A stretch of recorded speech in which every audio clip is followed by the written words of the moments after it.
Flooding from Helene hit farmers especially hard in East Tennessee. They've lost not only crops, but usable land as well. 10 News reporter Lauren Lovett spoke with a farmer in Cocke County dealing with, Lauren, what he says is thousands of dollars in damage.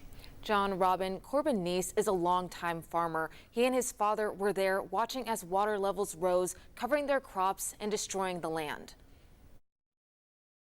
It's just ruined. It'll take years to fix that back. Corbin Neese lost over 200 acres of crops in the flooding caused by Helene. He says that's about $200,000 worth of damage.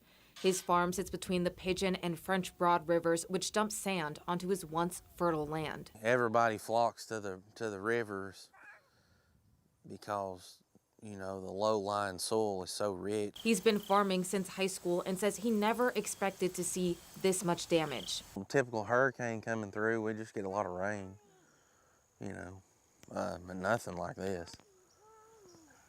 I mean, this is wild. It's changed the whole landscape.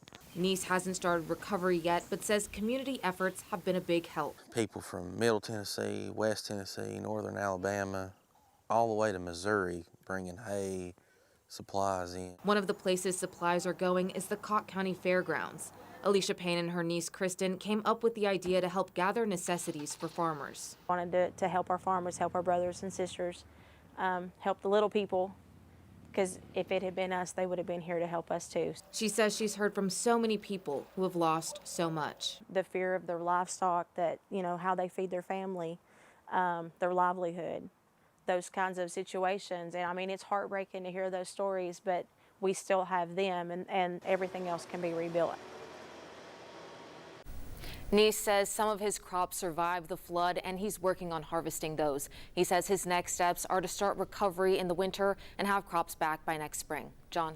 All right, Lauren, thank you for that update. He's facing a lot ahead, and so are a lot of people. And we know many of you have questions about the disaster recovery and who is helping in this effort. We plan to take those questions directly to federal and state leaders. You can scan the QR code on your screen right now and fill out a short survey. Then on Tuesday, we will host a live question and answer session where leaders with the relief effort will answer your questions directly.